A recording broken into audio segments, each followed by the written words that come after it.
hello my dear friends आज এটা মই অন্যতম ভিডিও লৈ আপোনালোকক স্বাগতম কৰিছো আৰু মই আপোনালোকক সদায় হাঁহি ধেমালিৰ মাজতে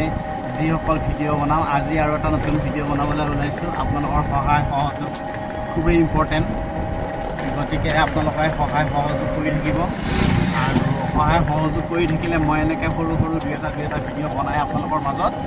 দি থাকিম গতিকে আজিৰ ভিডিওটো হ'ল মই গৈ আছো পুৰন্দিয়া আৰু পুৰন্দিয়াৰ যিটো ৰাস্তা প্ৰথমতে খুব বেয়া আছিল খুবেই বেয়া আছিল আৰু ইমানেই বেয়া আছিল যে মানে তাত আমি ৰিক্সা লৈ হওক বা বাইক লৈ হওক বা চাৰিচকীয়া লৈ হওক বা চাইকেল চলাই হওক যোৱাটো খুবেই মানে অসুবিধাত পৰিছিলোঁ আমি কিন্তু এতিয়া কি কৰিছে ৰাস্তাবোৰ ধুনীয়া কৰিছে আৰু আমি খুব কম সময়ৰ ভিতৰত আপ ডাউন কৰিব পাৰোঁ গতিকে আমাৰ অসুবিধা নাই আমি যাব পাৰোঁ আহিব পাৰোঁ সময় বাচি যায় আৰু এতিয়া গৈ পেলাই মই যিটো ভিডিঅ' বনাম আপোনালোকে চাই থাককচোন মই কেনেকুৱা ভিডিঅ' বনাম আৰু তেনেকৈ আপলোড কৰি দিম ধুনীয়া আপোনালোকৰ মাজত